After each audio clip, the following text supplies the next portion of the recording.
안녕하세요. 2024년 2월 18일 일요일 오후 시간입니다.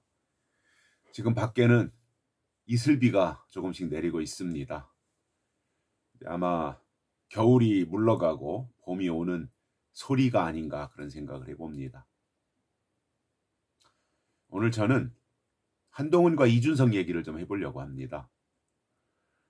한동훈은 법무부 장관 할 때부터 그 예리한 말솜씨, 절대 밀리지 않는 그런 말재주로 국민들로부터 많은 그 응원을 받은 사람입니다. 그리고 한동훈이 하는 말은 다 사실을 근거로 해서 말을 했어요. 그 거센 민주당의 가짜뉴스나 이런 공격에도 불구하고 조금 더 밀리거나 굴하지 않고 사실을 근거로 해서 또박또박 다 말을 했고 어느 국회의원도 한동훈을 이기지 못했습니다. 이제 그가 국민의힘 비대위원장이 되어서 가는 곳마다 굉장한 인파를 몰고 다니고 있습니다. 아마 한동훈의 정치력이 아닌가, 그리고 한동훈의 인간 됨됨이가 국민들에게 좋게 비춰진 것이 아닌가, 그런 생각을 가져봅니다. 저도 한동훈을 보면서 참 신선하다, 깨끗하다, 그리고 정직하다, 사심이 없이 최선을 다해서 대통령을 도와주고 또 국민의힘에 도움이 되게 하려고 노력하고 있는 한동훈의 모습에 점수를 좋게 주고 있습니다. 앞으로 한동훈이 잘했으면 좋겠고요. 또 이번 총선에서 한동훈이 이겼으면 좋겠고, 그리고 총선 끝날 때까지 최선을 다하는 한동훈의 모습에 국민들이 더 많이 감동했으면 좋겠습니다. 한동훈 응원합니다. 한동훈 모든 면에서 잘해서 국민들의 눈에 띄고, 그리고 국가를 잘 경영할 수 있는 그러한 좋은 지도자로 성장하기를 바랍니다. 그런데 반해서 이제 이준석이라고 하는 사람을 보면 나이도 어린데다가 이준석 하면 떠오르는 게 뭐예요? 싸가지 없다잖아요. 싸가지가 없다. 그리고 또 하나 이준석의 문제점이 뭐냐면 내부 총질이에요. 자기가 속해 있는 내부 총질하는 거예요. 밖에다가 총을 쏘잖아요. 국민의힘이 있을 때도 이재명이나 대장동 문제가 그렇게 불거져 나오는데도 이준석은 그거에 대해서 비판하지 않았어요. 그런데 국민의힘 내부에서 조그마한 무슨 문제라도 있으면 사정없이 비판을 하고 총질을 했습니다. 그래서 이준석은 내부 총질이에요.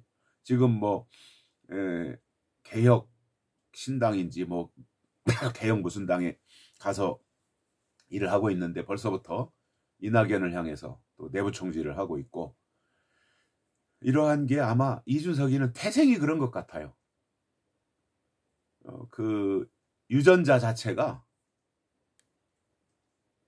자기 편을 향해서 총질하는 그 유전자인 것 같아요. 그러니까 이준석이를 데려가면 이준석이 때문에 박살 나는 거죠. 그러니까 제가 볼 때 이준석이를 데려갈 곳은 어디냐면 북한이에요. 북한에서 이준석을 데려가면 딱 맞을 것 같아요. 그래서 북한을 내부 총질해서 붕괴시키는 그 역할을 이준석에게 시킨다면 아마 이준석이 그 일을 잘 해내지 않을까. 그것 외에는 정치판에서는 이준석은 아무 쓸모가 없어요. 그가 국민의힘에 있을 때도 뭐 대통령을 공격하고 뭐 윤핵관인 이런 단어나 만들어내고 이렇게 도움이 되지 않는 것이 이준석입니다. 요즘에는 이준석이 하버드 대학교 나왔다고 하는데 하버드 학력에 대해서도 문제를 제기하는 분들이 계신 것을 제가 유튜브에서 봤습니다. 제가 볼 때 이준석은 정치를 하지 말아야 됩니다. 왜냐하면 국민들에게 신뢰를 받아야 되거든요. 정치인이. 국민들로부터 신임을 받지 못한다. 신뢰를 받지 못한다고 할 때 그것은 더 이상 정치인으로서 자격이 없어요.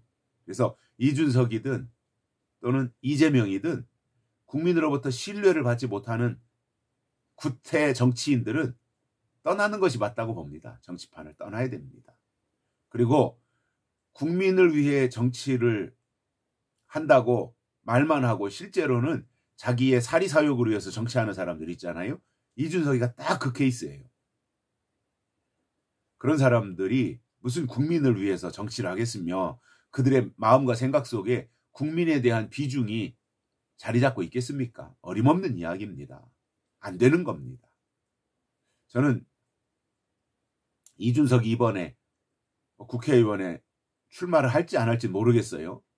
출마하는 순간, 그러니까 비례가 됐든 지역구가 됐든 이준석이 출마하는 순간 자기 학력에 대해서 하버드 대학교 그 모든 서류를 제출해야 되는데 아마 거기에 스스로가 떳떳하지 못한 것이 있기 때문에 이준석이 국회의원 출마를 못할 가능성도 있다고 봅니다. 왜냐하면 그동안 자기가 한 말도 있기 때문에 이번에 서류 제출하는 그 부분에서 자칫 잘못하면 허위가 적발될 수도 있어요. 이준석은 그러한 아킬레스 건이 있기 때문에 좀 곤란해하고 그러다 보니 이번에도 뭐 신당 만들어가지고 보조금 국가에서 국비로 주는 보조금 6억 중에서 벌써 2억 5천만 원인가를 컨설팅비로 써버렸다 그래요. 하여튼 어린 녀석이 돈에 대해서는 또 기가 막히게 냄새를 잘 맡고 아마 이준석이는 정당을 만든 것이 자기가 출마한다든가 정치인으로서의 어떠한 모습보다는 정당을 만들어서 어떻게 하든지 정당 보조금을 빼내는 쪽에다가 비중을 두지 않았었나 그런 의심도 가져봅니다. 하는 짓을 보니까 그래요. 정상이 아닌 거죠. 어떻게 그런 식으로 할 수가 있습니까? 정당을 만들었으면 100년 정당이 가도록 그렇게 정강정책이라든가 모든 철학과 이념과 가치를 잘 찾아가지고 그런 쪽에서 정치를 할 생각을 해야 되는데 아주 얍삽해가지고 말이죠. 기회주의자처럼 그렇게 해서 돈이나 빼먹으려고 하는 그런 정치를 한다면 그것은 오래갈 수 없습니다. 저는 이준석이 절대 오래 하지 못한다고 생각을 하고요. 정치판에서 떠나야 된다고 봅니다.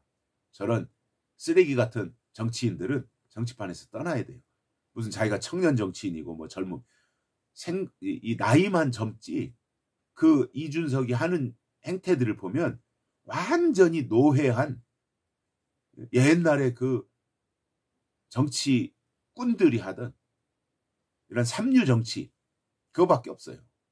참신한 것도 없고 신선함도 없고 그러한 삼류 정치를 해가지고 대한민국을 발전시키겠어요. 저는 그런 사람들은 이제 정치판을 떠나는 것이 맞다 이렇게 생각을 하고요. 그래서 이준석이 이제 물러났으면 좋겠다. 정치판을 떠났으면 좋겠다. 이재명과 함께 이준석도 정치계를 떠나라. 저는 이렇게 말하고 싶습니다. 여기까지 하겠습니다. 고맙습니다.